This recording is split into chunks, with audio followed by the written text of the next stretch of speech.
और चलिए बड़ी खबर का रुख कर लेते हैं। इस वक्त की बड़ी और अहम खबर आपको बता दें कि राजधानी भोपाल से है, जहां पर सीएम हाउस में हुई अहम बैठक। ये खबर राजधानी भोपाल से आपको बता रहे हैं। सीएम डॉक्टर मोहन यादव की अध्यक्षता में हुई है बैठक। तस्वीरें भी आपको दिखा रहे हैं, सीएम हाउस की तस्वीरें हैं जहां पर अहम बैठक हुई है। सीएम डॉक्टर मोहन यादव की अध्यक्षता में हुई है बैठक। प्रदेश अध्यक्ष हेमंत खंडेलवाल, संगठन मंत्री इस बैठक में शामिल हुए हैं। यशस्वी प्रधानमंत्री के नेतृत्व में जैसे देश में आर्थिक दृष्टि से समृद्धि के लिए, स्वदेशी के लिए अभियान चल रहा है, उस सिलसिले में मध्य प्रदेश सरकार के माध्यम से और संगठन भाजपा के माध्यम से हम अपने सभी उत्पादों को बढ़ावा देने के लिए गुणवत्तापूर्ण निर्माण कार्य, चाहे हेवी इंडस्ट्री हो, एमएसएमई हो या लघु कुटीर उद्योग हो, गुणवत्तापूर्ण उत्पाद को बढ़ावा देने के लिए स्वदेशी अभियान हम चलाने जा रहे हैं। उसी प्रकार से अपने उत्पाद बनने वाले राज्य के उत्पाद को हमारे ही राज्य के अंदर खपाने के लिए भी स्वदेशी के भाव को जगाने के लिए हम नीचे कई प्रकार के अभियान चलाने की योजना पे काम कर रहे हैं। स्कूल, कॉलेज, बड़े कैंपस से लगा करके नगरों के अंदर, गांवों के अंदर इस स्वदेशी लोग अपनाएं। बदलती परिस्थिति में जिस प्रकार से देश आर्थिक रूप से समृद्ध हो रहा है, वो आत्मनिर्भर भी होना चाहिए। हमारे उत्पादों को हम अपने बाजार में भी वापरें, स्वदेशी को अपनाएं, विदेशी को अवॉइड करें। इस अभियान के आधार पर हम लोग अभियान भी चलाने वाले हैं। 27 अगस्त को गणेश चतुर्थी है। गणेश चतुर्थी के अवसर पर घर घर लोग गणेश पूजा करना चाहते हैं, गणेश पूजा का माहौल बनता है। ऐसे में आज के समय में गोबर के, मिट्टी के, पर्यावरण हितैषी प्रतिमाओं को बढ़ावा देने के लिए भी भारतीय जनता पार्टी और सरकार के माध्यम से हम अभियान चलाने का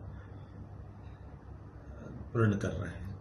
आज हमने योजना बनाई जिसके माध्यम से माननीय प्रदेश अध्यक्ष हेमंत जी और माननीय हितानंद जी और हम सब लोगों ने मिलकर कोशिश की कि हमारा संगठन का नेटवर्क नीचे तक पर्यावरण हितैषी सभी त्योहारों में प्रतिमाओं का उपयोग जो अस्थायी रूप से मूर्ति पूजा के लिए जो सनातन धर्मावलंबी करते हैं, वैसे तो सभी लोग ये प्रयास करते हैं कि पर्यावरण हितैषी ही प्रतिमा का पूजा करें। तो इस बात को ही बढ़ावा देने के लिए इस अभियान को जन अभियान बनाने का निर्णय किया गया है। हमारे जितने भी देवस्थान है, खासकर बाबा महाकाल के महालोक के बाद जिस प्रकार से धार्मिक पर्यटन का बढ़ावा हुआ, राज्य के अंदर सलकनपुर, ओरछा, राजा राम का मंदिर, सलकनपुर मैया का मंदिर, दतिया का मंदिर, पीताम्बरा पीठ का, और ऐसे ही नलखेड़ा का, हमारे 13 अलग अलग लोक बन रहे हैं। और ऐसे डॉक्टर भीमराव अंबेडकर लोक, हमारा अपना ग्वालियर के पास अंबेडकर जी का, और ऐसे कई जिस प्रकार से धार्मिक पर्यटन का, सामाजिक, और जिनका सामाजिक प्रकार से जो श्रेष्ठ योगदान दिया हुआ, ऐसे महापुरुषों पे तीर्थाटन, पर्यटन की सभी प्रकार की गतिविधियों को बढ़ावा देने के लिए भी हमारी सरकार इस पर काम कर रही है।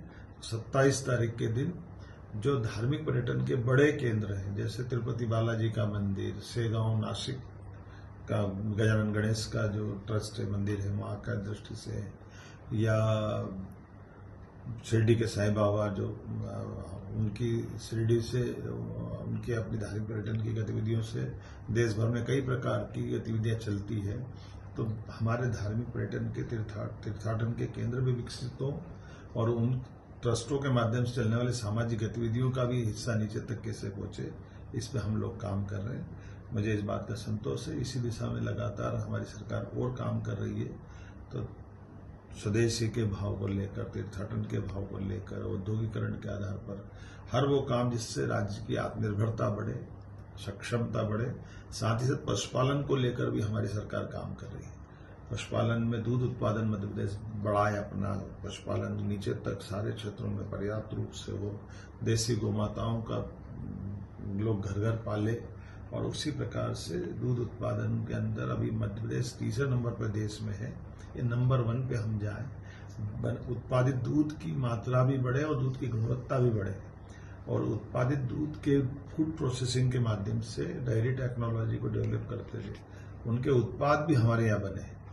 तो ऐसे कई प्रकार के समानांतर रूप से काम सरकार कर रही है। उस सारी बातों को नीचे तक आम जनता से जोड़े,